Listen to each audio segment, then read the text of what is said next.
Hello dear student. My self doctor Afreen Ansari और मैं लेकर आई हूँ आपके लिए क्लास 11th का chapter that is locomotion and movement. So आज हम ये नया चैप्टर स्टार्ट करने वाले हैं that is locomotion and movement. ठीक है, अभी यहाँ पर पहले तो हम लोग ये समझते हैं कि लोकोमोशन एंड मूवमेंट मतलब दोनों में फर्क है। और क्या फर्क है? सो बच्चों देखो यहाँ पर कि जो मूवमेंट होता है उसमें हम क्या कहते हैं कि कोई एक ऑर्गेनिज्म, जैसे मैं अभी आप लोगों से बातें कर रही हूँ, है ना। सो इसमें मेरे हाथों का मूवमेंट हो रहा है, मेरा जो हेड है, मेरा जो फेस का एक्सप्रेशन है, ये सारी जो चीजें चेंजेस हो रही हैं, ये इसको हम क्या कहेंगे? मूवमेंट कहेंगे। बट लोकोमोशन कहने का मतलब क्या होगा कि अगर मैं यहाँ से उठकर आपके पास आ जाऊं, है ना। सो मैंने एक डिस्टेंस तय किया, उसको हम क्या कहेंगे? लोकोमोशन कहेंगे। सो दोनों में थोड़ा सा फर्क है। क्या प्लांट लोकोमोशन शो करते हैं? नो। क्यों? क्योंकि वो एक जगह से दूसरे जगह नहीं जा सकते, जबकि प्लांट मूवमेंट शो करते हैं। कैसे? कि प्लांट के जो पार्ट्स हैं, है ना, उनके जो लीव्स है, उनके जो ब्रांचेस है, वो हवाई के झोंके से कभी इस साइड कभी ऐसे, इस तरह का जो दिखता है चेंजेस, वो क्या कहलाएगा? वो कहलाएगा उनका मूवमेंट। अब क्वेश्चन ये अराइज होता है कि आखिर ये जो लोकोमोशन है, ये जो मूवमेंट है, ये हमें करना क्यों है?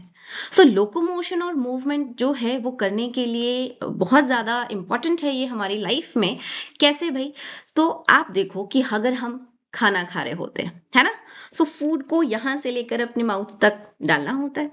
ठीक है, इसके साथ साथ हम घरों में रहते हैं, जो जंगलों में रहते हैं, उनके लिए अगर प्रीडेटर हैं उनसे बचने के लिए, है ना, शिकार से बचने के लिए, शिकारी से बचने के लिए, शिकार करने के लिए, इन सारी चीजों के लिए उनको क्या करना पड़ेगा? एक जगह से दूसरी जगह जाना पड़ेगा, है ना।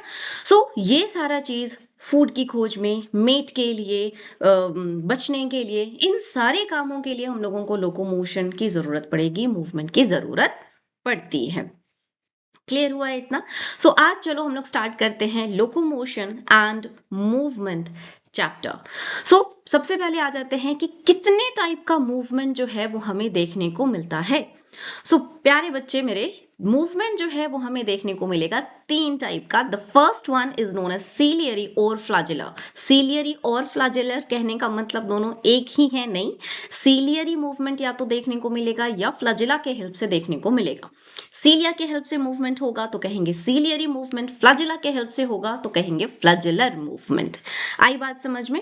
ठीक है, और ये इनका जो स्ट्रक्चर है वो किससे बना होगा? माइक्रोट्यूबुलर स्ट्रक्चर होते हैं ये, टिबुलिन प्रोटीन के बने हुए होंगे, है ना। जैसे यूग्लिना, उसके अलावा जो है ट्रिपैनोसोमा, इन सब में हमें क्या मिलेगा? फ्लैजेला मिलेगा, और इनके अंदर जो मूवमेंट है वो फ्लैजेलर मूवमेंट है। पैरामीशियम, इनके पूरे बॉडी पे हमें क्या देखने को मिलता है? हल्का हल्का हल्का हल्का हल्का ब्रश जैसा स्ट्रक्चर जो है वो देखने को मिलता है पूरी बॉडी पे, that is known as cilia. So paramecium में कैसे, किसके हेल्प से मूवमेंट होता है? That is cilia. क्या हमारी बॉडी में भी मूवमेंट सीलिया या फ्लैजेला के थ्रू होता है? सो हमारा होल बॉडी तो खैर सीलिया और फ्लैजेला के हेल्प से नहीं मूव करता, बट यस, हमारी बॉडी के कुछ पार्ट्स हैं, कुछ सेल्स हैं, है ना, जो कि मूवमेंट शो करेंगे सीलिया के हेल्प से या फिर फ्लैजेला के हेल्प से। ठीक है, फॉर एग्जाम्पल ह्यूमन स्पर्म, उनके अंदर जो मूवमेंट आपको देखने को मिलेगा वो किसके हेल्प से होता है? फ्लैजेला के हेल्प से होता है।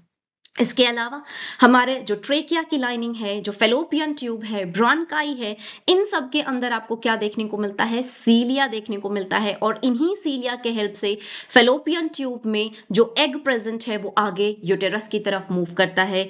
ट्रेकिया, ब्रॉन्काई, इन सब में जो म्यूकस है वो बाहर की तरफ आ रहे होते हैं। सो सीलियर और फ्लैजेलर मूवमेंट हमारी बॉडी में भी देखने को मिलेगा। The second type of movement is known as amoeboidal movement या स्यूडोपोडियल मूवमेंट। यहां पर आप ध्यान देना कि इनके पास कोई भी अपना फीट लाइक स्ट्रक्चर प्रेजेंट नहीं होता है मूवमेंट करने के लिए, तो ये अपने प्लाज्मा मेम्ब्रेन जो इनके फ्लेक्सिबल है वो उन्हीं को ऐसा शेप प्रोवाइड करते हैं और उन्हीं से जो है वो मूवमेंट शो करेंगे। अब प्लाज्मा मेम्ब्रेन से ऐसा फूट लाइक स्ट्रक्चर कैसे बन जाएगा भाई? तो प्लाज्मा मेम्ब्रेन के अंदर माइक्रोफिलामेंट प्रेजेंट होता है, जो साइटोसोल, साइटोजेल जो प्रेजेंट होते हैं, और उनका उनका एक्सचेंज होता है जिसकी वजह से ये स्यूडोपोडिया बन सकता है। ठीक है। सो स्यूडोपोडिया है ना, स्यूडो का मतलब क्या होता है फॉल्स, पोडिया मतलब फीट, सो फॉल्स फीट, एक्चुअल में फीट तो है नहीं बट फीट लाइक काम तो कर ले रहे हैं, इसीलिए हम उसको क्या कहते हैं स्यूडोपोडिया, क्योंकि ये अमीबा में भी देखने को मिलता है। सो हम इस स्यूडोपोडियल मूवमेंट को अमीबॉइडल मूवमेंट भी कहते हैं। ठीक है, एक एग्जाम्पल तो मैंने ऐसे बता दिया कि अमीबॉइडल मूवमेंट किस में देखने को मिलेगा, अमीबा में देखने को मिलेगा। क्या इसके अलावा और कहीं है क्या हमारी बॉडी में अमीबॉइडल मूवमेंट देखने को मिलता है? यस, हमारी बॉडी के कुछ सेल्स जैसे WBC है ना, इसके अलावा मैक्रोफेजेस, इन सब के अंदर जो मूवमेंट देखने को मिलेगा वो कैसा होता है, स्यूडोपोडियल होता है। एंड इस स्यूडोपोडियल मूवमेंट के हेल्प से ही ये हमारी रक्षा करते हैं। कैसे भाई? ये इनगल्फ कर जाते हैं हमारे पैथोजन को और हमारी बॉडी को प्रोटेक्ट करते हैं। The third type and the most important type of movement is known as muscular movement. हमारी बॉडी में जो हमारा जो प्राइमरली मूवमेंट के लिए जो है वो मस्कुलर मूवमेंट है ना, मसल्स के हेल्प से जो मूवमेंट शो करेंगे दैट इज मस्कुलर मूवमेंट। हम इसके सबसे बड़े एग्जाम्पल हो जाते हैं। क्लियर हो गया? So there are 3 types of movement, ciliary और flagellar, amoeboidal and muscular movement. ठीक है, इससे पहले जो हमने बात करी थी कि मूवमेंट मतलब चेंजेस, ठीक है, एंड लोकोमोशन का मतलब कोई डिस्टेंस हमने तय कर लिया है ना। क्या हम कह सकते हैं कि अगर ये जो मेरी बॉडी में मूवमेंट हो रहा है, फिलहाल मैं लोकोमोशन नहीं कर रही हूं है ना, लेकिन ये मूवमेंट जो है, ये मूवमेंट देखने को मिल रहा है, तो क्या मैं ये कह सकती हूं कि जितने भी टाइप का लोकोमोशन है, जो लोकोमोशन है वो मूवमेंट के अंदर कंसिडर कर सकते हैं, लेकिन क्या सारा मूवमेंट लोकोमोशन हो सकता है? नहीं। ध्यान से याद रखना, ये स्टेटमेंट, ये असर्शन बेस्ड क्वेश्चन हो सकता है आपके लिए। ठीक है, नेक्स्ट हम लोग आ जाते हैं, चलिए ये हम देखेंगे अभी एनसीईआरटी की लाइंस की, उसमें क्या लिखता है आपके मूवमेंट एंड लोकोमोशन के लिए। Cell of human body exhibit 3 main type of movement, amoeboidal, ciliary and muscular. इतना क्लियर है ना। इसके बाद देखो हमने देखा मैक्रोफेजेस, ल्यूकोसाइट, ठीक है, ये अमीबॉइडल मूवमेंट शो करेंगे है ना। इसके अलावा सीलियरी मूवमेंट जो है वो इंटरनल ट्यूबुलर ऑर्गन, ठीक है, fallopian tube and all, trachea, इन सब में आपको सीलियरी मूवमेंट देखने को मिलता है। इसके अलावा मस्कुलर मूवमेंट हमारी बॉडी में मसल्स के हेल्प से होता है। साथ ही साथ यहाँ पे शायद कहीं लिखा होना चाहिए या फिर नहीं है तो कोई बात नहीं, हमने वैसे भी कह दिया है कि all locomotion is a type of movement but all movement is not locomotion। Clear है? चलिए जी, फिर हम लोग आगे आ जाते हैं। अब यहाँ पे हम लोग क्या बात कर रहे हैं, लोकोमोशन एंड मूवमेंट में फिलहाल मैं आप लोगों को बताऊंगी मसल्स के बारे में। ठीक है, जनरल मसल के कुछ फैक्ट हैं, और वो फैक्ट क्या है भाई कि हमारा जो मसल है वो किस जर्म लेयर से बनेगा। मीजोडर्मल इन ओरिजिन होता है। There are 3 types of germ layer, the first one is ectodermal, then endodermal and the last one is known as mesodermal. ठीक है, एंड हमारा जो मसल्स है वो मीजोडर्मल ओरिजिन होगा, लेकिन कुछ एक्सेप्शन है जैसे iris, ciliary muscles, mammary gland, erector पिलाई मसल्स, ये सारे जो हैं कैसे होंगे, मेसोडर्मल इन ओरिजिन नहीं होंगे। Total number of muscle in human body that is 639। ये अलग अलग बुक्स में आपको थोड़ा वेरिएशन के साथ मिल सकता है, 600 प्लस है, सो आंसर सही है। ठीक है, टोटल मसल जो है वो कितने हैं, 639 है। एंड ये जो टोटल मसल है इनका अगर वेट आप करोगे तो ये हमारी पूरी बॉडी वेट का 40 to 50% होता है। मतलब हम मोटे नहीं है, हमारा जो ये मसल है ना इसका ही वजन ज्यादा है। समझ आया? चलो, नेक्स्ट इसके बाद आ जाते हैं कि कितने टाइप के मसल्स होंगे। There are 3 types of muscles, अभी हम लोग थोड़ी देर के बाद उसको पढ़ेंगे। The first one is skeletal muscle. Skeletal muscle जैसे हम जानते हैं कि वो मसल जो बोन के साथ जुड़ा होगा, that muscle is known as skeletal muscle. The second one is smooth muscle. Smooth muscle मतलब जो हमारे इंटरनल ऑर्गन में है, जो बोन्स के साथ नहीं जुड़े हैं, उनको हम स्मूथ मसल्स कहते हैं। एंड द थर्ड वन जो उनके अपने नाम से पहचाने जाते हैं, कार्डियक मसल, मतलब हमारे हार्ट में मिलने वाले मसल को हम क्या कहेंगे, कार्डियक मसल कहेंगे। क्लियर है? प्रॉपर्टीज ऑफ मसल क्या है? कॉन्ट्रैक्टाबिलिटी, एक्साइटेबिलिटी, एक्सटेंसिबिलिटी एंड इलास्टिसिटी। ये प्रॉपर्टीज आपको ध्यान रखना है, क्योंकि मसल की प्रॉपर्टीज क्या है एंड न्यूरॉन्स की प्रॉपर्टी क्या है, इनको कंफ्यूज करके क्वेश्चंस आ सकते हैं। ठीक है, नेक्स्ट आ जाते हैं भाई। हमने कहा तीन टाइप का मसल होता है हमारी बॉडी में। The first one is skeletal muscle. मैंने क्या कहा? स्केलेटल मसल वो मसल होंगे जो बोन्स के साथ जुड़े होंगे, है ना? एंड ये जो मसल्स हैं इनके बारे में हमने कहाँ पढ़ रखा है? टिश्यू वाले चैप्टर में पढ़ रखा होगा कि there are 3 types of muscle और तीनों में डिफरेंसेस क्या क्या है। ठीक है, यहाँ पे क्योंकि एनसीईआरटी में लिखा था तो मैं इसको वापस से लेकर के आई हूँ। स्केलेटल मसल्स जो है वो कैसे होंगे? स्ट्राइएटेड होंगे, मतलब इसमें स्ट्राइएशन देखने को मिलता है।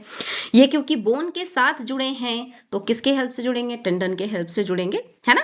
एंड इनके ऊपर हमारा कंट्रोल होगा, सो ये वॉल्यूंट्री मसल्स जो हैं कहलाएंगे।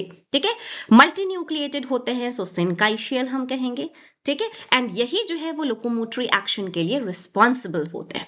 दूसरा क्या है? विसरल मसल या स्मूथ मसल, जो कि हमारे इंटरनल ऑर्गन में, हमारे विसरल ऑर्गन में देखने को मिलेगा। ये स्पिंडल शेप होगा, ब्रांच नहीं होता, यूनिन्यूक्लिएटेड होता है एंड स्ट्राइएशन नहीं देखने को मिलेगा। सो इसको हम क्या कहते हैं? स्मूथ मसल्स के नाम से जानते हैं। ठीक है, तीसरा जो है वो क्या है? कार्डियक मसल्स, जो हमारे हार्ट के मसल्स में देखने को मिलेगा। इसके अंदर स्ट्राइएशन देखने को होता है बट फेडेड होगा, थोड़ा सा धुंधला सा होगा, है ना? ये कैसा होगा? यूनी न्यूक्लिएटेड होगा, इलोंगेटेड होगा स्केलेटल मसल्स की तरह, बट ब्रांच्ड नहीं होंगे ये।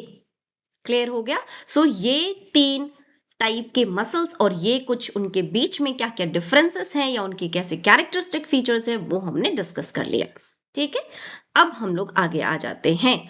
सो स्केलेटल मसल्स हमने बात कर ली और इसके बाद हम लोग क्या देखने वाले हैं? सो आते हैं, हम लोगों ने देखना क्या है एक्चुअल में। देखो, 3 टाइप का मसल होता है बच्चा, लेकिन अभी हमने क्या देखा था कि जो स्केलेटल मसल है वही लोकोमोशन एंड मूवमेंट के लिए रिस्पॉन्सिबल है।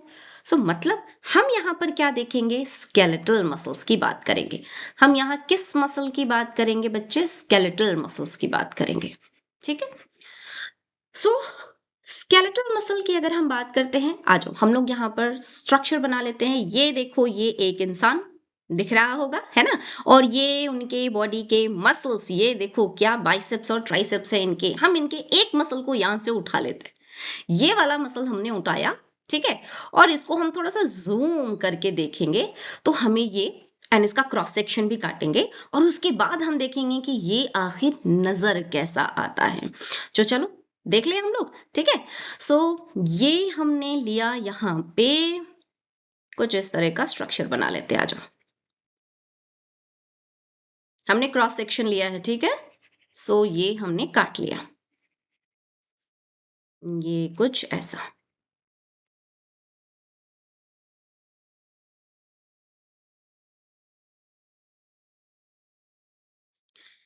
ये पूरा वाला इतना जो पार्ट है ना, ये ऊपर से देख रहे हैं, और हमने क्योंकि यहां से इसको कट किया है तो वो कट किया हुआ पोर्शन हमें कुछ दिखेगा यहाँ पर।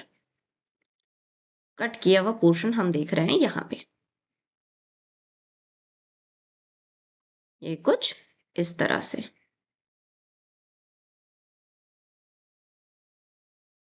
ठीक है, ये ऐसा, और हम यहां से इधर से इसको देख रहे हैं, है ना? सो हमें यहाँ पर क्या क्या चीजें देखने को मिलेंगी? देखो, सबसे पहला तो ये एक मसल है बेटा, ये एक मसल है। ठीक है, मसल सेल की बात नहीं कर रही हूं, दिस इज वन मसल। और हर एक मसल के चारों तरफ जो है एक प्रोटेक्टिव लेयर होगा, एक कवरिंग होगा, जिस कवरिंग को हम क्या कहेंगे? पेरीमाइसियम। हम क्या कहेंगे इस कवरिंग को? हम कहेंगे इसे पेरीमाइसियम। सो इस तरह से इसके चारों तरफ ये प्रोटेक्टिव लेयर होगा। ठीक है, इसे हम क्या कहेंगे? यस एग्जैक्टली, मेरे साथ बोलिए, पेरीमाइसियम कहेंगे हम इसको। सो ये हमने बना लिया है इसका पेरीमाइसियम। ये एक मसल्स है हमारे पास। ठीक है, ये ये हो गया। अब इस पेरीमाइसियम के अंदर हमें क्या देखने को मिलेगा? तो हमें कुछ बंडल्स देखने को मिलेंगे। हमें कुछ बंडल्स देखने को मिलेंगे। एक बंडल एक हमने यहाँ बना लिया, एक बंडल हमें यहाँ कुछ आधा अधूरा सा दिख रहा है, एक बंडल हमने यहाँ बना लिया। ये हमें इस तरह से बंडल देखने को मिल रहा है। ठीक है, अब इस बंडल को भी चारों तरफ से कवर करने के लिए एक लाइन होता है। ठीक है, इस बंडल के चारों तरफ भी क्या होगा, एक प्रोटेक्टिव लेयर होगा। इस बंडल के चारों तरफ भी क्या होगा, एक प्रोटेक्टिव लेयर होगा। ये रहा। सो ये हमने बना लिया बंडल के चारों तरफ का प्रोटेक्टिव लेयर। इधर भी आ जाओ, ये ऐसा, एंड इधर भी होगा। ये बन गया हमारा बंडल के चारों तरफ का प्रोटेक्टिव लेयर। ठीक, अब इस बंडल के अंदर क्या है बेटा, इस बंडल के अंदर ही तो हमें मिलेगा मसल के सेल। क्या मिलेंगे, मस्कुलर सेल। मसल के सेल ये रहे, एक सेल, दो सेल, ऐसा काउंट नहीं करना है। ठीक है, हमें मल्टीपल नंबर ऑफ सेल्स होंगे। ये बहुत सारे सेल्स हो गए, ये इस तरह से। ठीक है, ये भरा पड़ा है। और यहाँ पे जो मसल्स के सेल्स हैं बच्चे, उसको हम क्या कहते हैं, मसल फाइबर कहते हैं। मसल के सेल को ही क्या कहा जाता है, मसल फाइबर कहा जाता है। ये ध्यान में रखोगे। ठीक है, सो अभी आप सोच रहे होंगे कि जब हमने सबको कवर कर दिया तो क्या मसल के सेल को कवर नहीं किया जाएगा। बिल्कुल करेंगे हम, आ जाओ, मसल के सेल को भी हम यहाँ पर कवर कर देते हैं। इसके बाहर भी आपको इस तरह से प्रोटेक्टिव लेयर देखने को मिलेगा। ठीक है, अब मैं सबके चारों तरफ नहीं बना रही हूं, थोड़ा सा एक में बना देती हूँ, सब में होगा ये आपको मान लेना है। ठीक है, ये रहा। अब आ जाओ, हम लोग करते हैं इसकी लेबलिंग। आ जाते हैं, क्या करेंगे, इसकी लेबलिंग। सबसे पहले कहाँ गया, हाँ, ये है बाहर की लेयर, जिसको हमने अभी क्या नाम दिया था, yes exactly, this is perimysium. ठीक है, ये तुम्हारा एक मसल है, ये हमारा एक मसल है ना। अब उसके बाद आ जाते हैं, ये अंदर कुछ इस तरह से बंडल्स आपको देखने को मिल रहा है, जिसको हम क्या कहते हैं, इस बंडल को कहेंगे फैसिक्युलस। ये क्या है, बंडल। ठीक, इस बंडल के बाहर भी कवरिंग है, इसको हम कहेंगे, इसको हम क्या कहेंगे ओ आई एम सो सॉरी बच्चा, मैंने यहाँ पर पेरीमाइसियम लिखा है, पेरीमाइसियम नहीं, हमने क्या कहा था, एपीमाइसियम ना, एपीमाइसियम बेटा, यहाँ होगा आपका एपीमाइसियम, सो सॉरी, एपीमाइसियम। ये क्या है आपको, एपीमाइसियम। पेरीमाइसियम ये रहा, दिस इज कॉल्ड पेरीमाइसियम। हो गया। इसके बाद ये अंदर जो है, ये क्या है, ये है मसल फाइबर। मसल फाइबर मतलब मसल के सेल, मसल फाइबर। ठीक है, ये सेल को ही हम मसल फाइबर कहते हैं। और ये जो येलो कलर से हमने बनाया है, ये है उसके बाहर की कवरिंग, जिसको हम कहेंगे एंडोमाइसियम, जिसको हम क्या कहेंगे, एंडोमाइसियम। आई बात समझ में। तो ये जो एक मसल दिख रहा है वो कुछ इस तरह का स्ट्रक्चर है, प्लस इसके अंदर आर्टरी है, वेन है, वो सारी चीजें आपको देखने को मिलेंगी। ऐसा नहीं कि सिर्फ इतना ही होता है, और भी बहुत सारी चीजें होती हैं। ठीक है, ये हमने क्या देखा, ये हम देख रहे हैं कि ये जो मसल हमारे देखने को मिलता है, जैसे कि ये रहा आपका बोन, कैसा होता है, कुछ इस तरह से बोन होगा हमारे पास, है ना। और ये जो बोन है, इस बोन से कनेक्ट होगा हमारा टेंडन। ये रहा हमारा टेंडन। ठीक है, ये हमने बना लिया टेंडन, और इस टेंडन से हम जोड़ देते हैं हमारे, इस टेंडन से हम जोड़ देते हैं किसको, हमारे मसल्स को। ये रहा हमारा मसल, कुछ इस तरह से। ठीक है, इसी मसल का ये जो है ना, ये पार्ट हमने यहाँ पर इस तरह से देख लिया है। क्लियर हो गया, समझ में आया इतना सारा चीज। ठीक है, सो ये हमने एक ओवरव्यू देखा है, एक मसल के अंदर कैसी कैसी चीजें होती हैं, उसके सेल को क्या कहते हैं, उसकी कवरिंग को क्या कहा जाता है। ये इस तरह से चीज हो गया। अब इसके बाद हम लोगों को देखना क्या है कि ये जो मसल का फाइबर है बेटा, ये जो मसल का फाइबर है, अगर हम लोग इसको यहां से निकाले, चलो मैं इसको यही दिखा देती हूँ, है ना। वैसे तो मुझे ये आगे दिखाना था, बट ठीक है, यहाँ पे हम लोग देख लेते हैं, फिर आगे भी देख लेंगे, क्या दिक्कत है। सो ये हम अगर मसल का ये एक सेल को हम निकालें और उसको अगर हम लोग यहाँ पर देखने की कोशिश करें तो वो किस तरह से नजर आता है, हम लोग उसकी बात कर लेते हैं, ठीक है। सो ये हमारा जो मसल का सेल है बेटा, वो कुछ इस तरह से, ये हमने ले लिया मसल का फाइबर, मतलब मसल के सेल, ये मसल का फाइबर हो गया, ठीक है।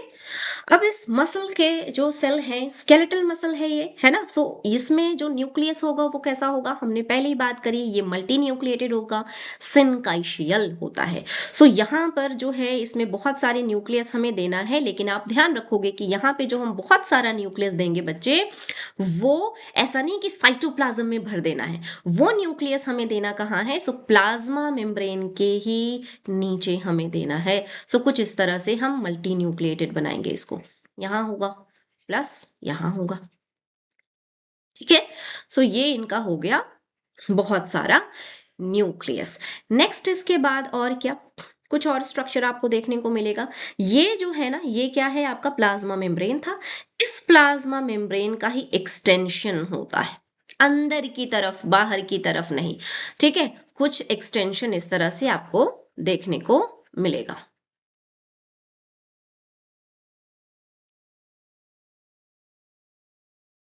ठीक है। ये इस तरह से इसमें कुछ इस तरह से, ठीक है। ये एक्सटेंशन, उसको हम क्या कहते हैं, इसको हम कहते हैं टी ट्यूब्यूल। प्लस इसमें और आपको क्या देखने को मिलेगा, इसमें आपको सेल ऑर्गेनेल आपको देखने को मिलेंगे, जैसे इसके अंदर आपको माइटोकॉन्ड्रिया देखने को मिलेगा, ठीक है। ये इसके माइटोकॉन्ड्रिया हो गए इस तरह से। प्लस इसके अंदर आपको और क्या देखने को मिलेगा, सो इसके अंदर आपको देखने को मिलेगा एंडोप्लाज्मिक रेटिकुलम। एंडोप्लाज्मिक रेटिकुलम जो है वो कुछ यहाँ पर इस तरह से, इस तरह multiple number of endoplasmic reticulum आपको देखने को मिलेंगे। और ये जो टी ट्यूब्यूल का एक्सटेंशन है ना, वो एंडोप्लाज्मिक रेटिकुलम तक पहुंचता है बेटा, ये ध्यान रखोगे। ये जो टी ट्यूब्यूल का एक्सटेंशन हमने बनाया है, ये कहाँ तक पहुंचता है, एंडोप्लाज्मिक रेटिकुलम तक उसकी पहुंच होती है, बहुत लंबी पहुंच है उसकी, ठीक है। ये इस तरह से। इसके अलावा और भी सेल ऑर्गेनल होंगे, हमें बहुत सारा नहीं बनाना है क्योंकि उसकी बात नहीं करनी। हमें यहाँ पर एक और चीज बनाना है बेटा, वो क्या बनाएंगे हम, कि हमारे ये जो मसल के सेल हैं, इनकी क्या प्रॉपर्टी है भाई, ये कॉन्ट्रेक्टाइल प्रोटीन के बने होते हैं, इसके अंदर कॉन्ट्रेक्टाइल प्रोटीन होता है, तभी तो हम कॉन्ट्रैक्ट करते हैं, रिलैक्स करते हैं, हमारा मसल ये काम करता है ना। सो ये होता किसकी वजह से है, क्या एंडोप्लाज्मिक रेटिकुलम की वजह से होता है, क्योंकि हम ये जानते हैं कि हम जो भी फंक्शन कर रहे हैं वो हमारा सेल कर रहा है, ठीक। सो सेल के अंदर अगर हम मसल्स को ऐसे कॉन्ट्रैक्ट रिलैक्स कर रहे हैं, सो ये कौन कर रहा है सेल के अंदर, ये कौन कर रहा है, सो सेल के अंदर ये काम कर रहा है उसके कॉन्ट्रेक्टाइल प्रोटीन। और इसके अंदर जो कॉन्ट्रेक्टाइल प्रोटीन होते हैं, वो इसके अंदर पूरी तरह से अपना धाक जमा कर बैठे होते हैं और भरे पड़े होते हैं। सो हम लोग फिलहाल एक रफ सा डायग्राम मैं यहाँ पर आपको बना करके दिखाती हूँ, कुछ इस तरह से, ऐसे समझ लो, इस तरह से लो, ये हमने बना लिया है ना। हम लोग इसको वापस से बनाएंगे बेटा, ठीक है, कुछ इस तरह से। And different types of contractile protein होता है, एक से काम नहीं चलेगा, एक से काम नहीं चलेगा, यहाँ पर आपको बहुत सारा बनाना पड़ेगा। सो बहुत सारा हम बना रहे हैं, है ना। एंड ठीक है, चलो। सो यहाँ पे आपको, उप्स, सॉरी बेटा, हाँ, यहाँ पे, यहाँ पे आपको ऐसे मिलेगा, ठीक है। कुछ आपको इधर मिलेगा, ऐसे मिल रहा है ना। इस तरह से आपको कॉन्ट्रेक्टाइल प्रोटीन ऐसे अरेंज होते हैं, ठीक है, इस तरह से। सो हमारा जो मसल का एक सेल है वो इस तरह से देखने को मिलेगा। अच्छा मुझे बताओ कि मसल के सेल के बाहर की कवरिंग को क्या कहेंगे, एपिमाइसियम, पेरीमाइसियम या endomysium. Yes exactly, it's endomysium. So इसके बाहर एक कवरिंग होगा जिसको हम क्या कहेंगे, एंडोमाइसियम कहेंगे। इतना समझ में आ गया। अब यहाँ पर ना हमने थोड़ा सा अलग, इनको थोड़ा सा स्पेशल फील कराना है, तो हमने इनका नाम अलग रखा है। अलग नाम रखा है कहने का मतलब क्या, देखो बेटा, ये क्या है, plasma membrane of the cell. So हम इसको प्लाज्मा मेम्ब्रेन ना कह के हम इसको क्या कहते हैं, सार्कोलेमा। प्लाज्मा लेमा कहा जाता है ना प्लाज्मा मेम्ब्रेन को, सो हम इसको क्या कहते हैं, सार्कोलेमा। ठीक है। उसके अलावा ये क्या है, इसका न्यूक्लियस है, वो मल्टी न्यूक्लिएटेड न्यूक्लियस होगा, सिनकाइशियम होता है इसमें, है ना, न्यूक्लियस। ठीक है। ये क्या है, ये अभी हमने बनाया था माइटोकॉन्ड्रिया, एंड इनके माइटोकॉन्ड्रिया को हम क्या कहते हैं, सार्कोजोम कहते हैं। क्या कहते हैं, सॉरी, सार्कोजोम कहते हैं। इसके अलावा ये हमने जो एक्सटेंशन बनाया था, ये क्या था, ये है टी ट्यूब्यूल। ये क्या है, टी ट्यूब्यूल है। इसके अलावा ये जो हमने बनाया था, ये क्या था, एंडोप्लाज्मिक रेटिकुलम। लेकिन यहां पर हमने भी इसको स्पेशल नाम दिया है, और वो क्या दिया है, yes exactly, it's sarcoplasmic reticulum. इसको हम क्या कहेंगे, सार्कोप्लाज्मिक रेटिकुलम कहते हैं। ठीक है। इसके अलावा ये क्या है, सो ये इनके अंदर मिलने वाले कॉन्ट्रेक्टाइल प्रोटीन है, जिसको हम मायोफाइब्रिल हम यहां पर कहते हैं, मायोफाइब्रिल्स कहते हैं। ठीक है। चलो नेक्स्ट, अब यहां पर ये क्या है, hierarchical organisation of skeletal muscles. क्या है भाई, देखो यही है ना, अभी हमने क्या बोला, मसल्स, मसल को कवर करेगा एपिमाइसियम, उसके अंदर मिलेगा बंडल्स जिसको हम फैसिकुलस कहेंगे, और उसको कवर करेगा पेरीमाइसियम, उसके अंदर मिलेगा क्या, मसल के फाइबर, जो हमारा सेल है उसको कवर करेगा endomysium, and this cell is the functional unit, so this is the functional unit. ये हो गया। ठीक है। नेक्स्ट आ जाओ, अब आ जाओ, ये क्या है भाई, ये हमारी एनसीईआरटी की लाइन है, each organised skeletal muscle in our body is made up of number of muscle bundle और फेसिकल्स। ठीक है। held together by a common collagenous connective tissue layer called fascia, and each muscle bundle contain a number of muscle fiber। ठीक है। ये देखो, ये हम लेकर के आए हैं एनसीईआरटी का ही ये इमेज है बेटा। ये देखो, ये आपके मसल के बंडल है, ये आपके मसल का सेल है ना, ये आपका ब्लड वेसल्स हैं। ठीक है। सो ये क्या है, ये देखो, ये क्या है, ये मसल के सेल हैं। ये क्या है, ये मसल का सेल है। इसको थोड़ा सा उभार कर ऐसे बाहर निकाल करके दिखाया गया है कि देखो भाई ऐसा होता है। ठीक है। ये मसल का सेल है, तो इसको हम क्या कहेंगे, मसल फाइबर। इसको हम क्या कहेंगे, मसल फाइबर, है ना। ये जो है, ये मसल के फाइबर है। और ये देखो, ये जो बाहर की कवरिंग है, इसके बाहर की कवरिंग को हम क्या कहेंगे, एंडोमाइसियम कहेंगे। ठीक है। समझ में आ गया। सो ये हमारा स्ट्रक्चर था। अब इसके बाद हम लोगों ने, ये तो स्ट्रक्चर मैंने पहले बना दिया, ये स्ट्रक्चर को हमें यहां पर बनाना था। चलो ठीक है, इतना तो हमने बना लिया भाई। अब यहां पर उस स्ट्रक्चर को थोड़ा सा और एलाबोरेट करके मैं आपको दिखाती हूं कि हमने जो मायोफाइब्रिल्स बनाया, वो मायोफाइब्रिल्स का एक्चुअल में अरेंजमेंट कैसे होता है। ठीक है। सो आ जाओ, हमने क्या बनाना है, मायोफाइब्रिल्स बनाना है, कलर ठीक है। सो ये रहा हमारा। अब हम कवरिंग नहीं बना रहे, ना ही अब हम न्यूक्लियस बनाएंगे, ना ही हम एंडोप्लाज्मिक रेटिकुलम का काम है, ना ही सार्कोजोम बनाएंगे, ये सारी चीजें नहीं। सिर्फ बनाएंगे तो क्या, हम मायोफाइब्रिल्स दिखा रहे हैं। ठीक है। मायोफाइब्रिल्स के अंदर क्या आ जाएंगे, आपके कॉन्ट्रेक्टाइल प्रोटीन, जिसको मायोफिलामेंट कहेंगे, and there are two types of contractile protein in this case. क्या क्या है, एक्टिन एंड मायोसिन। ठीक है। क्या क्या है, एक्टिन और मायोसिन है ना। सो एक्टिन जो है, वो मैं बनाती हूं आपका, ये रहा एक्टिन। इधर नहीं, एक ही कलर क्यों ले रहे हैं हम लोग, कलर चेंज कर लेते हैं।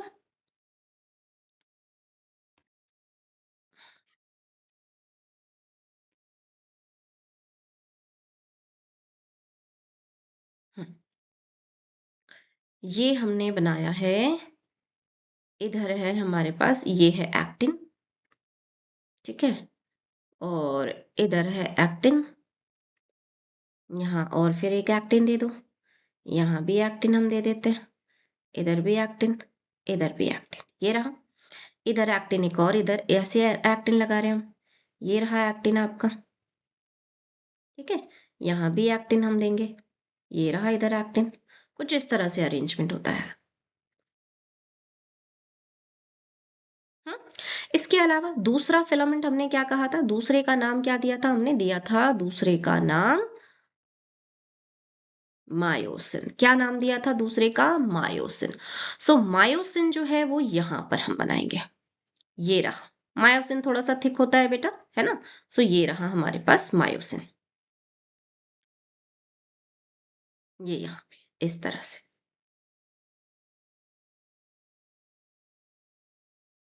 ठीक है। ये मायोसिन हो गया।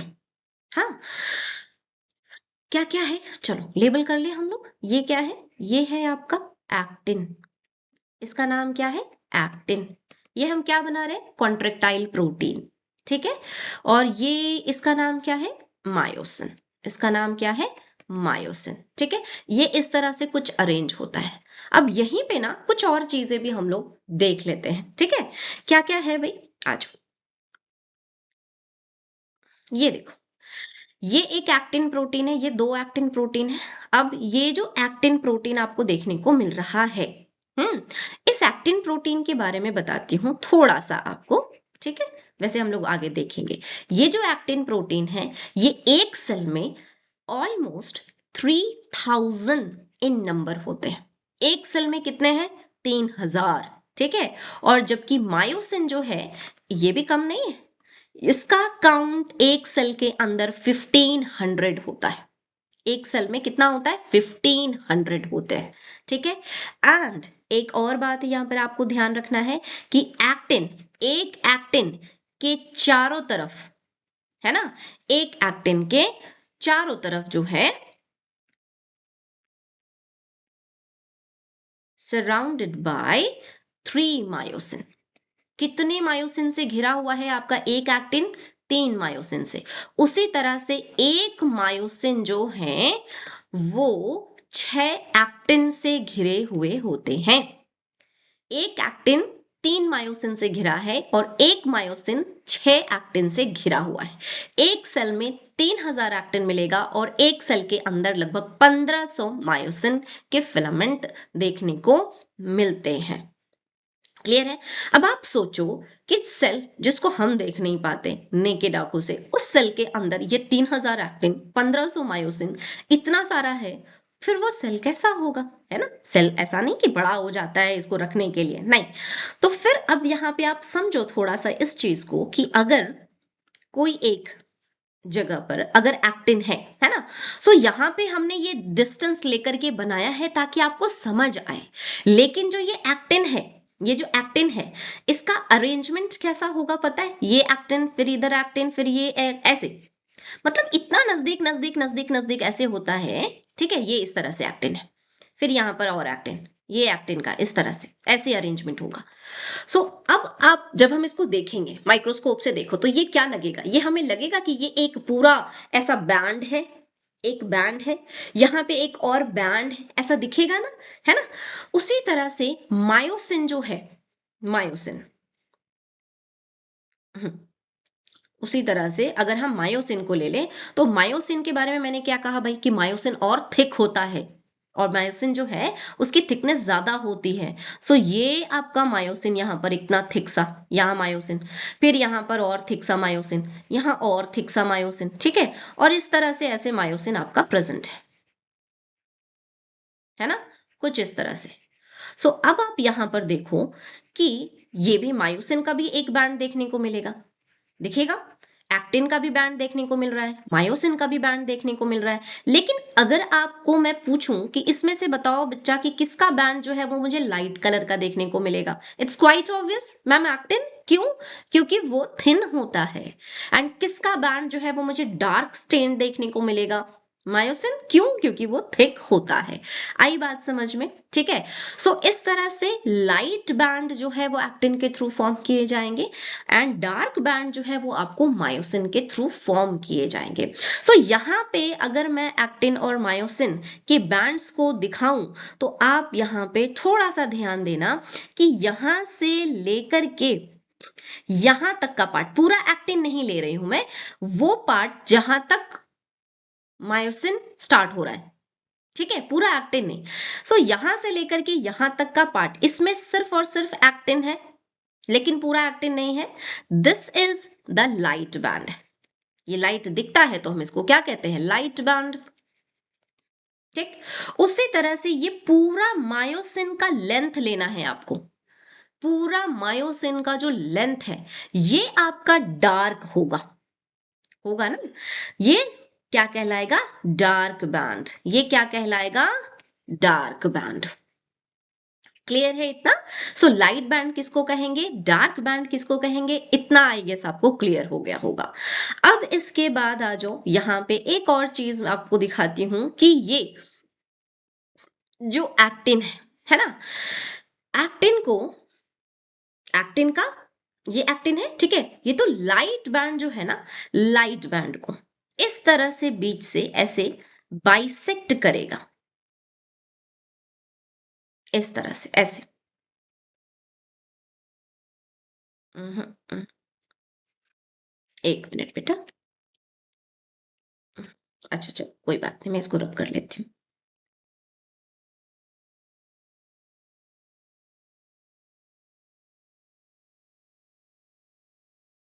ठीक है, हाँ।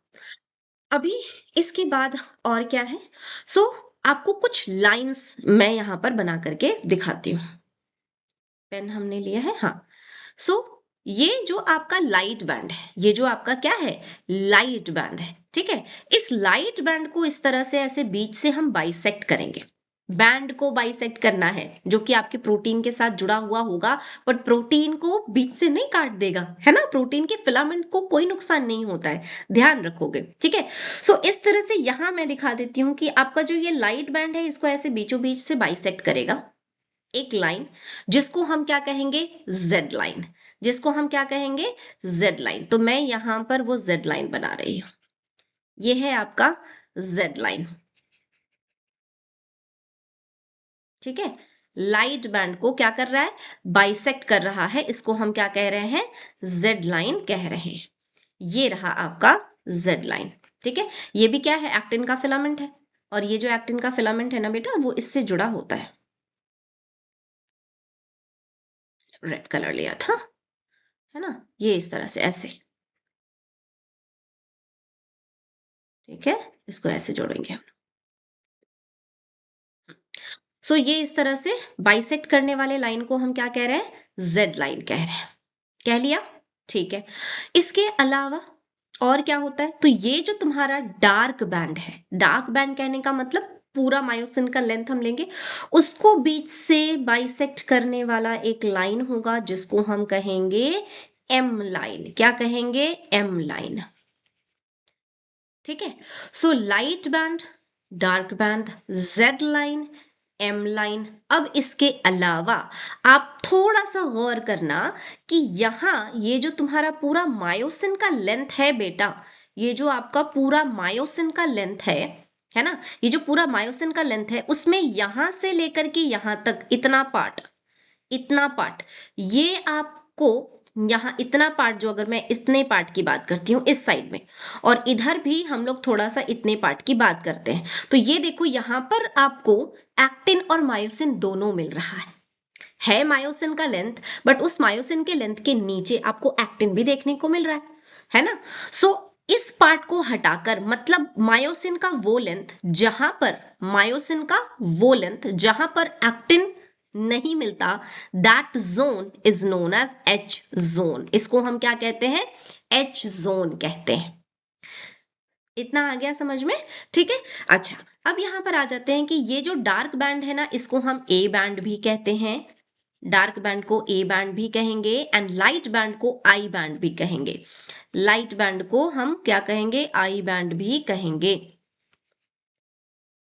इसको आई बैंड भी कहेंगे, ठीक है। सो जेड लाइन क्या है, एम लाइन क्या है, एच जोन क्या है, आई बैंड क्या है, ए बैंड क्या है, ये सारी चीजें आई होप आपको क्लियर हो गई होंगी। इसके साथ साथ जो है एक और चीज था, वो क्या है कि ये दो एडजेसेंट जेड लाइन, दो एडजेसेंट जेड लाइन, ये एक जेड लाइन और ये दूसरा जेड लाइन, इसके बीच के पार्ट को हम क्या कहते हैं? सार्कोमेर कहते हैं। ठीक है, and sarcomere is the functional unit of contraction.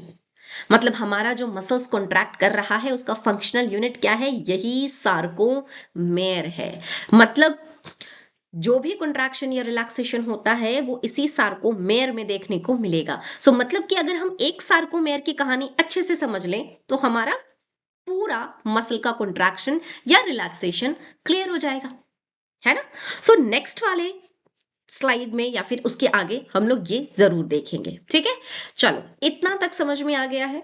Okay, फिर हम लोग आगे बढ़ते हैं। ये क्या है भाई? वही है आपका मसल फाइबर का कंपोनेंट, जिसमें हमने प्लाज्मा मेम्ब्रेन को क्या कहा? सार्कोलेमा।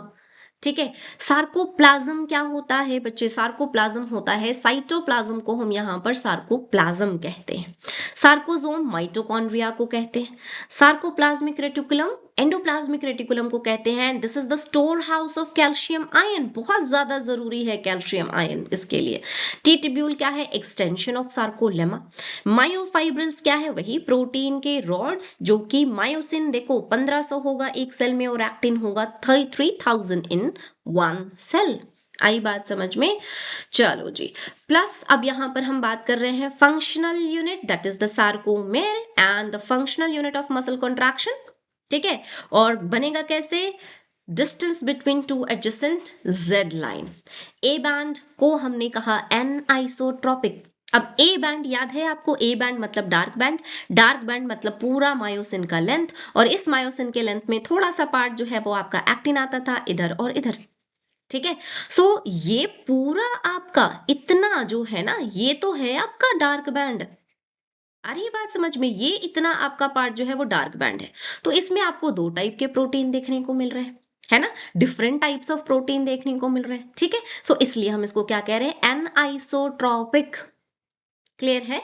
जबकि आपको आई बैंड जो है, आई बैंड जो है वो सिर्फ, उसमें सिर्फ और सिर्फ क्या मिलता था? एक्टिन मिलता था, इसलिए हम उसको क्या कहते थे? आइसोट्रॉपिक।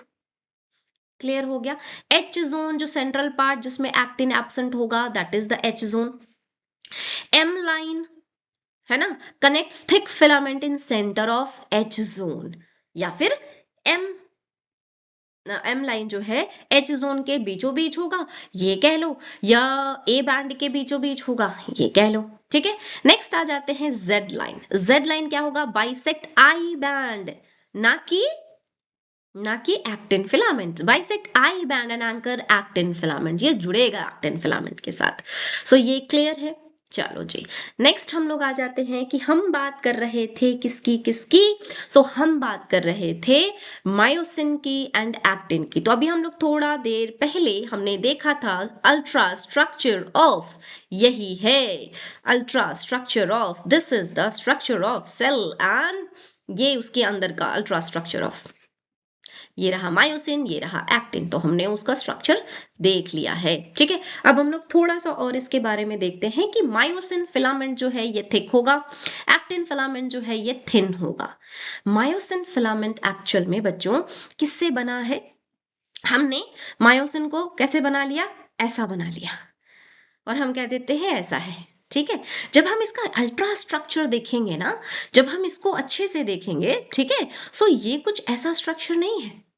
ये जो तुम्हारा मायोसिन है ना, ये मेरोमायोसिन का पॉलीमराइजेशन से बना है। मेरोमायोसिन प्रोटीन के पॉलीमराइजेशन से बना है। ठीक है, मतलब मेरोमायोसिन जो है वो सिंगल सिंगल मेरोमायोसिन बहुत सारा जोड़ दोगे, और तब उससे जो आपका ये बनेगा, फिलामेंट बनेगा, उसको हम मायोसिन फिलामेंट कहेंगे। ठीक है, अब इस मेरोमायोसिन का स्ट्रक्चर मैं यहाँ पे एक रफ सा बना के दिखाती हूँ, अदरवाइज हम लोग नेक्स्ट वाले स्लाइड में देख लेंगे इसको। ठीक है, सो मेरोमायोसिन जो है वो कैसा होगा भाई? तो आपका ना मेरोमायोसिन का स्ट्रक्चर कुछ ऐसा, ये एक सांप बना लो, और ये सांप ऐसे अपना फन को उठा के पड़ा है, ये रहा आपका एक सांप। ठीक है, इसके अलावा एक और बनाओ, एक और आ जाओ।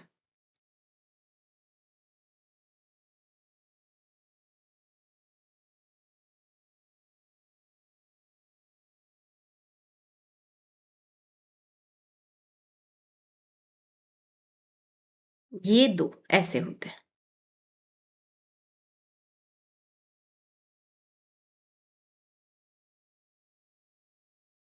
ये इस तरह से, ये ऐसे अरेंज होंगे आपके मेरोमायोसिन। ठीक है, ये उनका क्या होगा, ये है उनका टेल वाला पार्ट, ये है उनका सर, और ये है उनकी गर्दन, छोटू सा, जिसको हम नेक कहेंगे। ठीक है, ये इस तरह से बना हुआ होता है। अभी हम लोग थोड़ी देर में इसको अच्छे से देखेंगे बच्चे, है ना।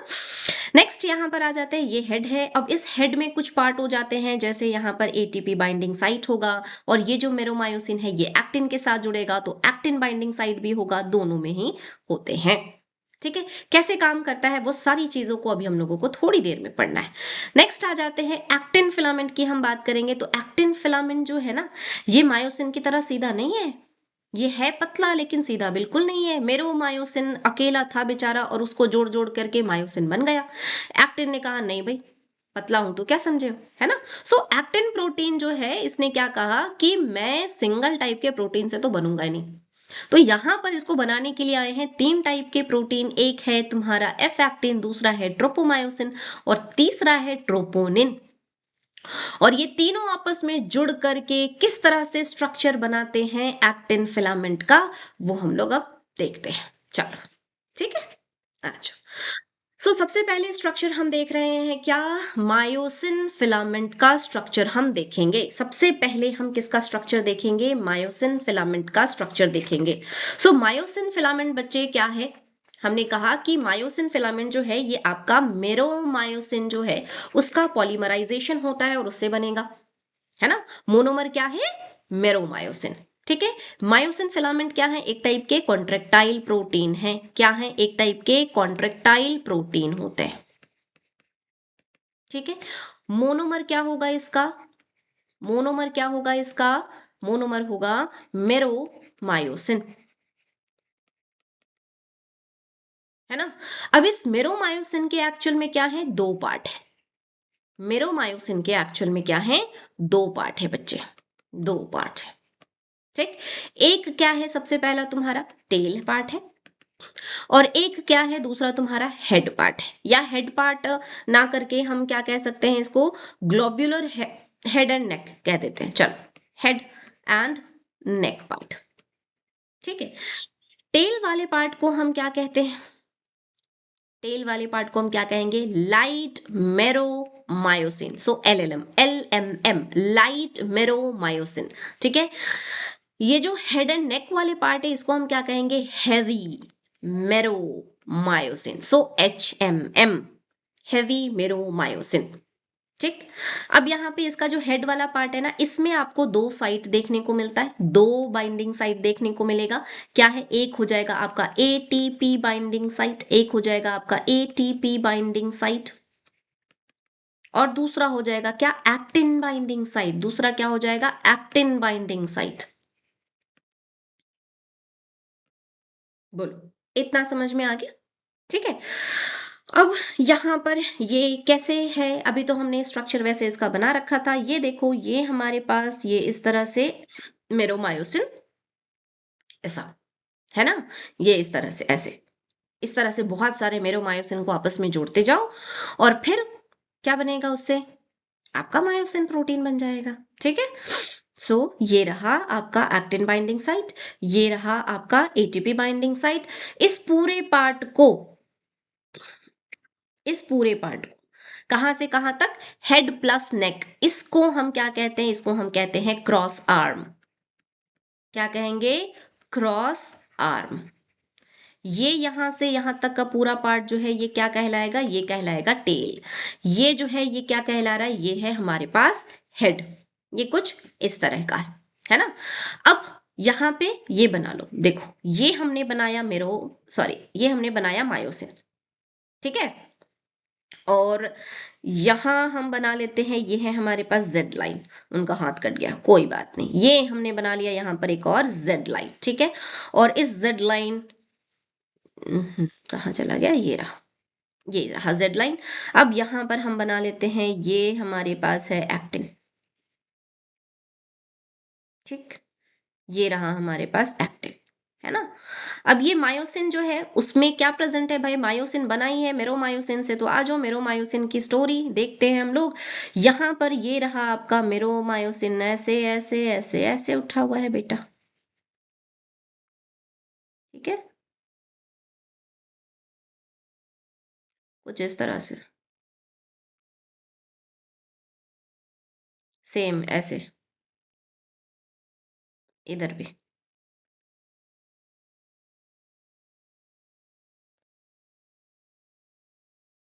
कुछ इस तरह का स्ट्रक्चर है। आया समझ में।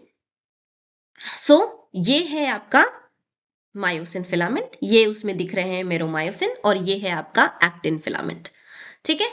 एंड ये जो मायोसिन का हेड वाला पार्ट है ये इस एक्टिन के साथ जाकर के जुड़ जाएगा, और जुड़ने के बाद ये इस एक्टिन को ऐसे अंदर की तरफ खींचेगा, ये इसको इधर की तरफ खींचेगा, और जब इधर खींचेगा तो क्या होगा, ये जेड लाइन अंदर की तरफ आएगा, ये जेड लाइन अंदर की तरफ आएगा, मतलब मसल हमारा कंट्रैक्ट हो गया। क्लियर हो गया। इस तरह से काम करता है मायोसिन। चलो, तो अब हमने देख लिया है मायोसिन का स्ट्रक्चर। अब इसके बाद हम आ जाते हैं एक्टिन के स्ट्रक्चर की बात करते हैं। तो एक्टिन ने तो पहले ही कह रखा था कि पतला हूं भाई लेकिन कमजोर ना समझना, है ना। सो एक्टिन की कहानी, मेरी जुबानी, इधर आ जाओ। सो एक्टिन क्या है, is also a kind of contractile protein. क्या है, कॉन्ट्रेक्टाइल प्रोटीन।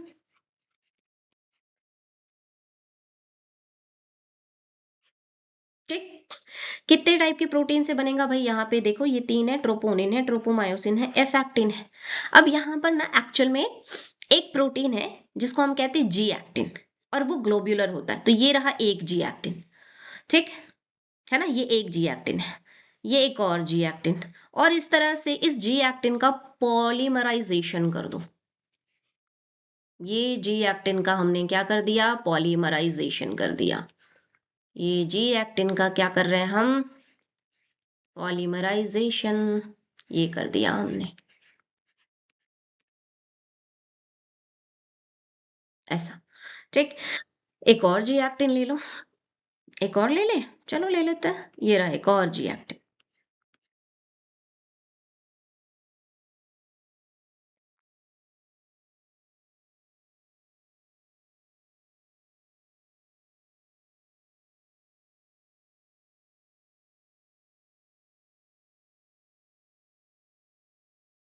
ये हमने लिया क्या था बेटा, ये एक क्या है, ये है आपका जी एक्टिन, और इस जी एक्टिन से हमने, क्या आपको नहीं लगता इस जी एक्टिन से हमने कुछ इस तरह से एक धागा जैसा पूरा स्ट्रक्चर फॉर्म कर दिया है, इस जी एक्टिन के हेल्प से, ये देखो तो बना लिया इस तरह से, है ना। सो ये जो जी एक्टिन के हेल्प से, ये एक जी एक्टिन की बात कर रहे हैं बेटा हम लोग, ये एक जी एक्टिन की हम बात कर रहे हैं, ठीक है। ये एक जी एक्टिन, मतलब एक लेयर बनाया हमने जी एक्टिन से, ये कुछ ऐसा। फिर एक और जी जी एक्टिन का इस तरह से पॉलीमराइजेशन किया, और एक और लेयर हमने बनाया है ना, ये कुछ इस तरह से ऐसे।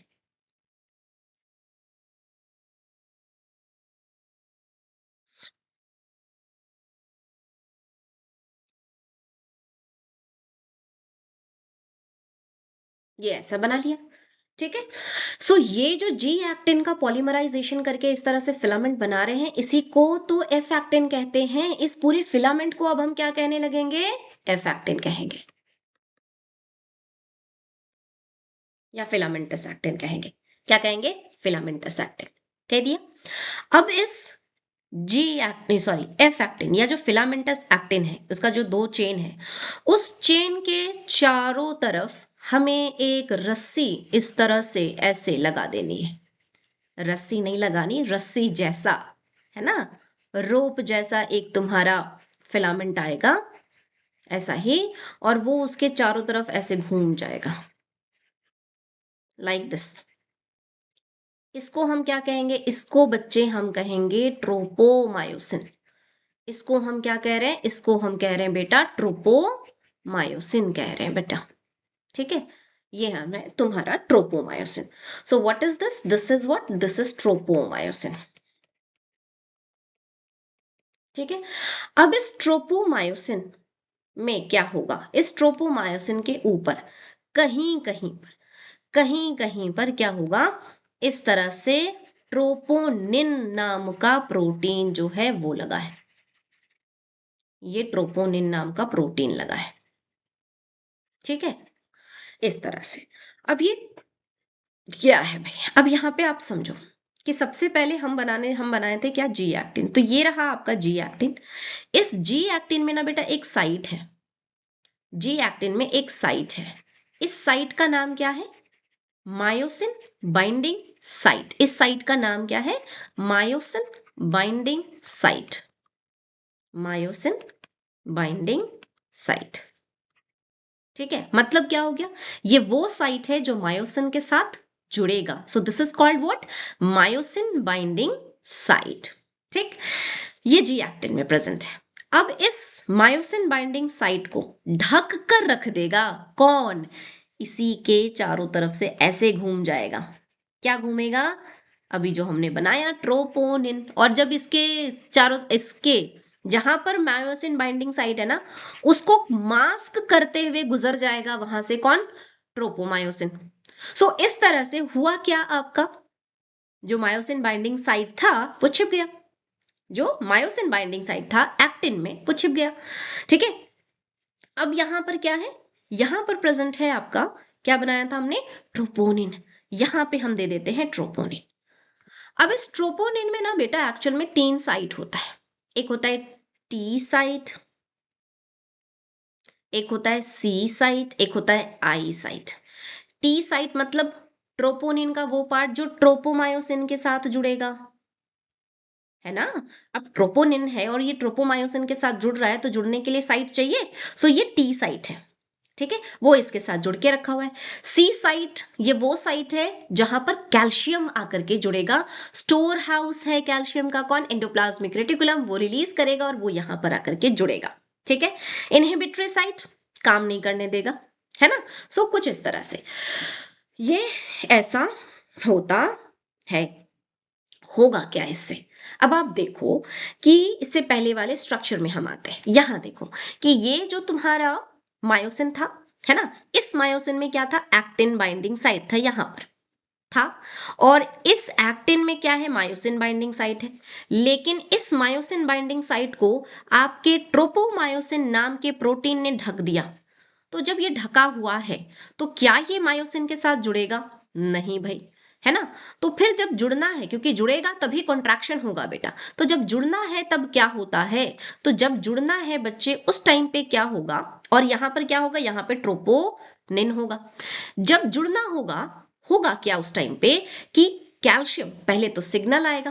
कहां से सिग्नल आएगा, आपके न्यूरॉन्स सिग्नल भेजेंगे, न्यूरॉन्स सिग्नल भेजे, और कहां पर भेजे, आपके न्यूरोमस्कुलर जंक्शन के पास न्यूरोट्रांसमीटर ने मैसेज छोड़ा। किसके पास आया, आपके देखो न्यूरॉन से मैसेज आया, ब्रेन से आया, न्यूरॉन के थ्रू, न्यू एक्सॉन टर्मिनल से, है ना, और वहां से निकला क्या, न्यूरोट्रांसमीटर। वो कहाँ गया, तुम्हारे न्यूरोमस्कुलर जंक्शन के पास रिलीज हो गया। वो न्यूरोमस्कुलर जंक्शन ने रिसीव किया न्यूरोट्रांसमीटर को। न्यूरोमस्कुलर जंक्शन के पास क्या प्रेजेंट है आपका, ये मसल्स का प्लाज्मा मेम्ब्रेन, ठीक है। और उसने क्या रिसीव किया, उसने रिसीव किया, उसके पास रिसेप्टर प्रेजेंट होंगे, मसल्स के पास क्या होगा, रिसेप्टर प्रेजेंट होगा, किसके लिए, न्यूरोट्रांसमीटर के लिए। सो रिसेप्टर पे न्यूरोट्रांसमीटर आकर के जुड़ेगा, और वो रिसेप्टर पे जैसे ही जुड़ा, उस सेल का जो प्लाज्मा मेम्ब्रेन है, उससे वो मैसेज टी ट्यूब्यूल से होते हुए कहां पहुंचेगा, एंडोप्लाज्मिक रेटिकुलम तक पहुंचेगा।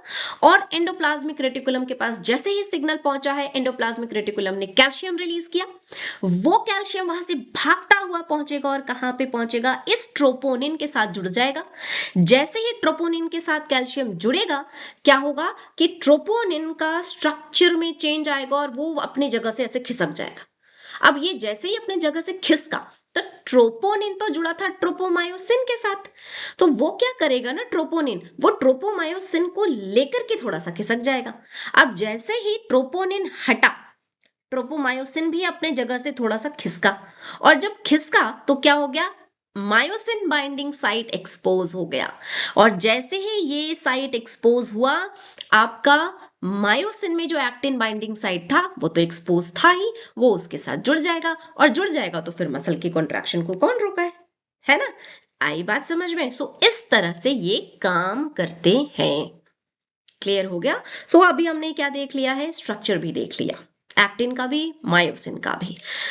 अब इसके बाद जो अभी मैं बता रही थी कि किस तरह से कैल्शियम जुड़ता है, किस तरह से एक्टिन एंड मायोसिन साथ में जुड़ते हैं, वो जो थ्योरी है that is known as sliding filament theory, propose किया है हक्सले एंड हैंसन ने 1954 में। ठीक है, सबसे पहले क्या आ रहा है? सिग्नल आ रहा है, सिग्नल आया है ना, signal acetyl choline neuromuscular junction पे पहुंचा, उसके बाद क्या हुआ? एक्शन पोटेंशियल, ठीक है, सार्कोलेमा के थ्रू वो इंपल्स स्प्रेड हो गया, टी ट्यूब्यूल्स तक गया, ठीक है, वहां से वो कहाँ जाएगा? आपके सार्कोप्लाज्मिक रेटिकुलम के पास जाएगा, वहां से रिलीज हुआ कैल्शियम, कैल्शियम रिलीज हुआ, ट्रोपोमायोसिन जो है, ट्रोपोमायोसिन हटा क्योंकि ट्रोपोनिन ने हटा दिया उसको, और अनमास्किंग हो गई। अनमास्किंग होने के बाद क्या होगा कि आपका जो अनमास्किंग होने के बाद ये जब जुड़ा, तो ये जब जुड़ जाएंगे ना, तो अब हम इस क्रॉस आर्म को क्रॉस ब्रिज कहेंगे। जुड़ने के बाद हम क्या कहेंगे? मायोसिन का हेड जब एक्टिन के साथ जुड़ जाएगा तब हम क्रॉस ब्रिज कहते हैं उसको, वो क्रॉस ब्रिज बन गया। ठीक है, पावर स्ट्रोक आएगा, पावर स्ट्रोक कहने का मतलब स्लाइड करेगा। ठीक है, myosin pulls actin towards M line, ये है पावर स्ट्रोक। और उसके बाद फिर क्या होगा? मैसेज, काम हो गया, काम होने के बाद रिलैक्सेशन। लेकिन क्या जो मैंने कहा ऐसा ही है तो ऐसा ही, बट एक ट्विस्ट है। क्या है? हम जब काम करते हैं एनर्जी चाहिए होता है ना, तो यहाँ पे क्या सिर्फ कैल्शियम से काम हो जाएगा? नहीं, यहाँ पर भी आपको एनर्जी चाहिए होगा। सो कब एनर्जी चाहिए होगा? जब आपका ये जो मायोसिन का हेड बाइंड कर रहा है एक्टिन के साथ, वो यूज करता है एटीपी की एनर्जी को, तो एक एनर्जी आपका खर्च हुआ यहाँ। ठीक है, एनर्जी खर्च हुआ, स्लाइड किया, मसल कॉन्ट्रैक्ट किए, अब ये कॉन्ट्रैक्ट किया हुआ है, अब इसको रिलैक्स करना है। क्या लगता है ऐਵੇਂ ही रिलैक्स कर जाएगा? नहीं, ये ऐसे ही रिलैक्स नहीं करता। तो अब इसको क्या चाहिए भाई? इसको ये कॉन्ट्रैक्ट किया एनर्जी यूज करके, अब इसको रिलैक्स करना है, फिर एनर्जी दो। सो यहाँ पे रिलैक्सेशन के टाइम पे भी एटीपी बाइंड करेगा, तब जाकर के आपका जो क्रॉस ब्रिज हमने बनाया था वो ब्रेक करेगा। ठीक है, और ये जो कैल्शियम है वो वापस से आपके सार्कोप्लाज्मिक रेटिकुलम तक चला जाएगा। आई बात समझ में? कितना ब्यूटीफुल सा ये थ्योरी है, आप देखो कितना अच्छे से नेचर ने एक एक चीज को बना करके दिया है हमें, है ना? सो यहाँ पर रिलैक्सेशन के लिए भी आपको एटीपी चाहिए। सो मसल के कॉन्ट्रैक्शन प्लस रिलैक्सेशन के लिए कितना एटीपी चाहिए? 2। आई बात समझ में? एंड ये जो रिलैक्स है, लेट्स सपोज कि जैसे कि अगर मैं बात करूं, जैसे राइगर मॉर्टिस सुना होगा आप सबने नाम, है ना? राइगर मॉर्टिस का यूज हम कब करते हैं? टाइम ऑफ डेथ निकालने के लिए करते हैं। ठीक है, क्या होता है, लेट्स सपोज कि किसी इंसान की डेथ हो गई, है ना, और उसकी डेथ कब हुई थी ये हमें पता नहीं चल पा रहा है, फिर पोस्टमार्टम होता है और फिर डॉक्टर फटाफट से ऐसे बता देते हैं कि भैया ये जो है ना, ये रात के 3 से 4 बजे के बीच में मरा है। कैसे बता देते हैं? ठीक है, सो ये एक्चुअल में आप सोचो ना कि हमारा मसल ऐसे कॉन्ट्रैक्ट किया, लेट्स सपोज ऐसे कॉन्ट्रैक्ट किया, और इसी टाइम पे किसी की डेथ हो गई, है ना, तो क्या हुआ कि ये मसल्स जो है ये कॉन्ट्रैक्ट किया हुआ है। ठीक है, अब इसको रिलैक्स करने के लिए भी तो एनर्जी चाहिए। रिलैक्स करने के लिए एनर्जी मिलता उससे पहले जो है उसका डेथ हो गया, एनर्जी तो मिला नहीं, तो मसल्स ऐसे कॉन्ट्रैक्ट किए रह गए। ठीक है, लेकिन 24 घंटे 48 घंटे के बाद क्या होता है? ये मसल्स रिलैक्स हो जाते हैं। कैसे? क्योंकि एक्टिन, मायोसिन, ये सब क्या है? प्रोटीन है। अगर प्रोटीन ही डिजेनरेट हो जाए तो मसल क्या कॉन्ट्रैक्ट किया हुआ रह सकता है? नहीं। ठीक है, लेकिन अलग अलग ऑर्गन का डिजेनरेशन कैपेसिटी वैरी करता है। ठीक है, सो इस तरह से लेट्स सपोज कि हाथ के मसल का जो कॉन्ट्रैक्ट, ये जो प्रोटीन का डिजेनरेशन है वो 7 घंटे में करता है। ठीक, मेरा हार्ट का जो है, मेरा नहीं मतलब ऐसे एक एग्जाम्पल हम ले लेते हैं, और हार्ट का जो है उसको 10 घंटे में डिजेनरेट करना पड़ता है। ठीक है, और किसी की डेथ हो गई और वो डेथ हुआ है, पोस्टमार्टम हुआ, तो डॉक्टर ने क्या देखा कि हाथ का जो मसल के जो प्रोटीन है एक्टिन मायोसिन वो डिजेनरेट कर चुके। इससे क्या पता चला? 7 घंटे पहले डेथ हुई है। हार्ट के मसल्स को जब देखा तो उसका प्रोटीन अभी डिजेनरेट नहीं किया, मतलब 10 घंटे से पहले डेथ हुई है। 7 घंटे पहले डेथ हुई है और 10 घंटे नहीं, 7 घंटे और 10 घंटे के बीच में डेथ हुई है, ये कहने का मतलब है। आई बात समझ में? ठीक है, चलो जी। ओके, ये क्या है? ये हमारी एनसीईआरटी है, जो हमने अभी पूरी कहानी पढ़ी है, ये वही यहाँ पर लिखा है। ये देखो क्या क्या है भाई, कहाँ है ये रहे। मैं कलर चेंज कर लेती हूँ, नहीं तो सब काला ही काला हो जाएगा। ओ यस। सो ये देखो, ये है आपका एक्टिन फिलामेंट, ये है आपका इधर मायोसिन फिलामेंट। इन्होंने एटीपी यूज किया, उसके बाद ये देखो क्रॉस ब्रिज बना। क्रॉस ब्रिज बनने के बाद इस मायोसिन के हेड ने एक्टिन को इस तरफ सेंटर की तरफ एम लाइन की तरफ खींचा, और खींचने के बाद ये कॉन्ट्रैक्ट हो चुका। अब उसके बाद फिर इसने एटीपी यूज करी और फिर ये ब्रिज टूटा, और टूटने के बाद ये अलग हो गए, और फिर ये साइकिल चलते रहता है। तो मसल हमारा कॉन्ट्रैक्ट कर रहा है, रिलैक्स कर रहा है, यही सारी चीजें हैं। बोलो, आया समझ में? ठीक है। So muscle contraction is initiated by a signal sent by central nervous system and all, यही सारी चीजें हैं। देखो यहाँ पर न्यूरोट्रांसमीटर एसिटाइल कोलिन यूज होगा, कैल्शियम लेवल जो है ये जरूरी है, ट्रोपोनिन जो है वो उसके साथ बाइंड करेगा, एटीपी हाइड्रोलिसिस होती है, एनर्जी एनर्जी यूज होगा एटीपी का, ठीक है ना। एंड जेड लाइन जो है वो क्या होगा? पुल होगा इनवर्ड, जिसकी वजह से शॉर्टनिंग ऑफ द सार्कोमेयर होगा, दैट इज मसल हमारा कॉन्ट्रैक्ट कर रहा है। ठीक, यहीं पर एक और चीज आपको ध्यान रखना है बच्चे, कि जब हमारा मसल कॉन्ट्रैक्ट कर रहा होता है तब किसके अंदर क्या चेंजेस आते हैं। अच्छा, वो हम लोग थोड़ी देर के बाद वैसे फिर पढ़ेंगे, है ना। And whereas A band जो है यहाँ पे भी लिखा हुआ है कि जब हमारा मसल कॉन्ट्रैक्ट करता है तो सार्कोमेयर क्या होगा? कॉन्ट्रैक्ट होगा। आई बैंड जो है वो रिड्यूस हो जाएगा, ए बैंड के साथ कोई चेंजेस नहीं होगा, है ना। और किसी चीज में चेंजेस, एच जोन के साथ आप बताओ क्या होगा? यस एग्जैक्टली, एच जोन भी रिड्यूस होगा जब हमारा मसल कॉन्ट्रैक्ट करता है। एंड जब हेवीली कॉन्ट्रैक्ट करेगा ना, तो हो सकता है कि एच जोन जो है वो गायब भी हो जाए। ठीक है, सो इस तरह से ये चीजें होती हैं। ये देखो, ये भी आपकी एनसीईआरटी की है इमेज, जहां पर हम देख रहे हैं ये रिलैक्स मोड पे है हमारा, ये सॉरी सॉरी, ये जो है ये हमारा रिलैक्स मोड पे हमारा मसल के एक्टिन एंड मायोसिन फिलामेंट कैसे होते हैं। ये रहा जेड लाइन, ये रहा जेड लाइन, ये रहा एच जोन, आई बैंड, ये रहा ए बैंड। ठीक है, ये पूरा आई बैंड है ना। इस तरह से हम लोग एक जेड लाइन की बात कर रहे थे, इसलिए हमने यहां से यहां तक आई बैंड देखा था, अदरवाइज फिर मैंने इधर भी बनाया था। ठीक है, सो ये है हमारे पास पूरा आई बैंड, ये रहा। ठीक, ये रहा आपका ए बैंड। अब यहां पर आप देखो कि क्या हो रहा है भाई, क्या हो रहा है? ये हमारा नॉर्मल रिलैक्स मोड पे है। जब कॉन्ट्रैक्शन हुआ, सो ये जेड लाइन इस तरफ, ये जेड लाइन इस तरफ, है ना, जिसकी वजह से ये जो इतना एरिया था शुरू में वो घटकर इतना रह गया। सो तुम्हारा सार्कोमेयर रिड्यूस हो गया, हुआ ना। एच जोन इतना था, अभी इतना रह गया, ये भी कम हो गया।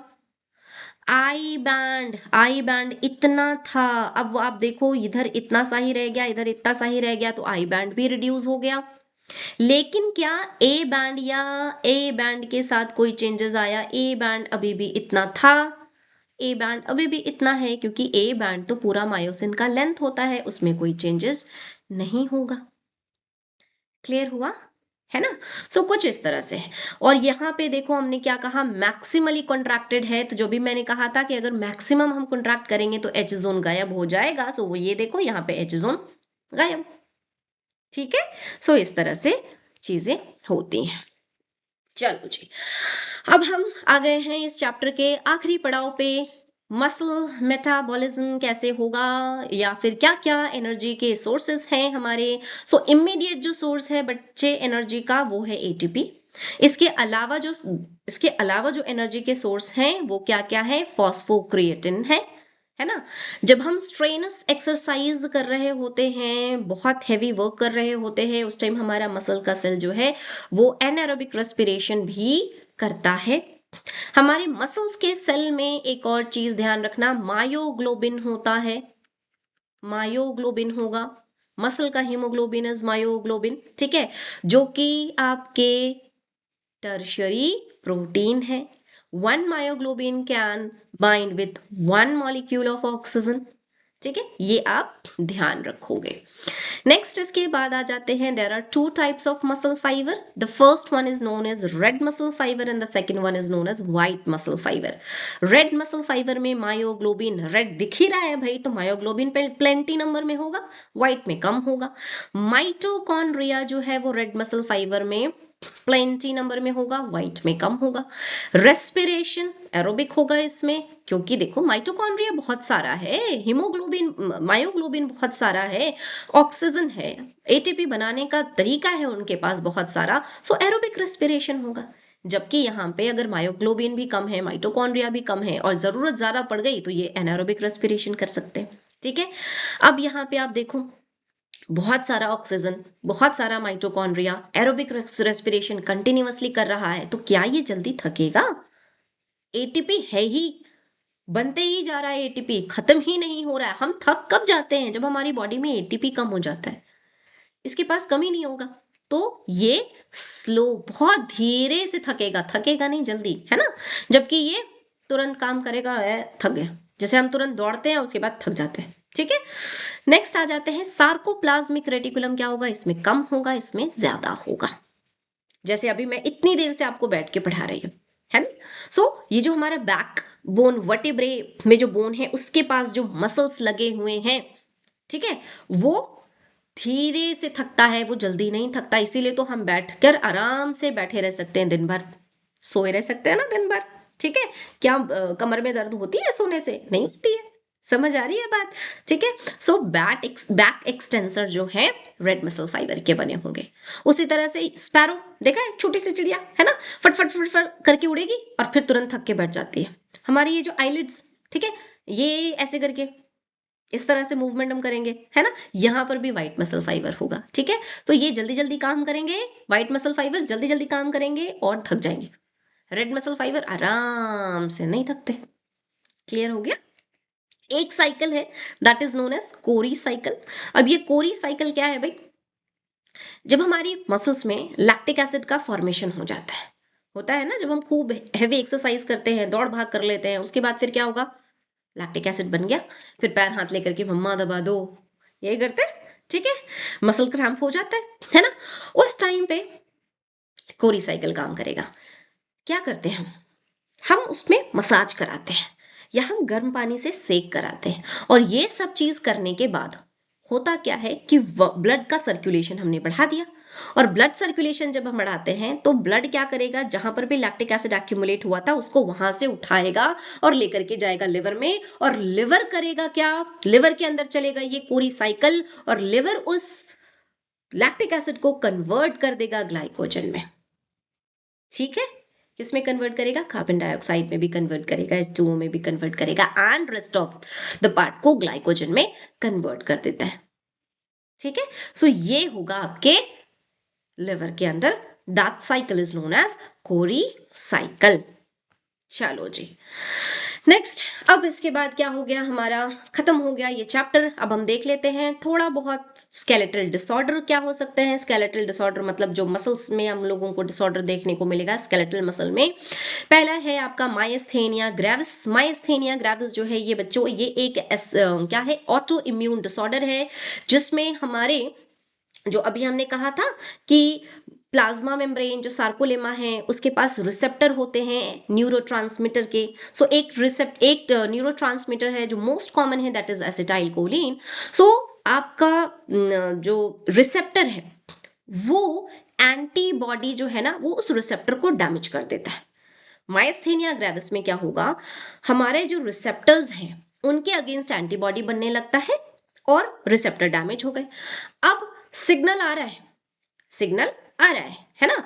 और वो जो है एसिटाइल कोलिन रिलीज हुआ न्यूरोमस्कुलर कह रही हूँ, मस्कुलर जंक्शन, हाँ न्यूरोमस्कुलर जंक्शन के पास रिलीज हो गया.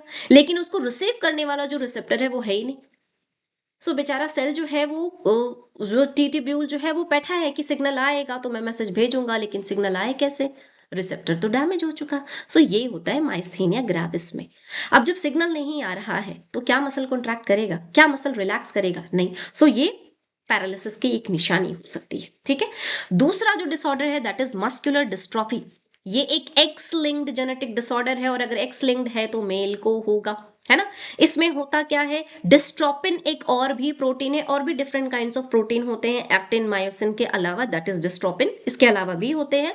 सो डिस्ट्रोपिन प्रोटीन जो है ये नहीं बनेगा इसमें, वो एब्सेंस होता है, जिसकी वजह से बढ़ते उम्र के साथ जो है वो मसल्स काम करना बंद करने लगता है। सो प्रोग्रेसिव वीकनेस होगा, एंड धीरे धीरे लगभग 6 साल 7 साल 10 साल 12 सालों के बाद जो है ना, धीरे धीरे वो चलना फिरना बंद करेगा, एंड अल्टीमेटली जो है वो आपके जो सांस लेने में दिक्कत आने लगेगी, क्योंकि मसल्स का कॉन्ट्रैक्शन रिलैक्सेशन नहीं हो रहा है। सो अगर डायाफ्राम कॉन्ट्रैक्ट किया और रिलैक्स नहीं किया तो आप सांस लिए तो बट बाहर नहीं निकल पाएगा, है ना। सो इस तरह से बाद में उस बच्चे की क्या हो जाती है, डेथ हो जाती है।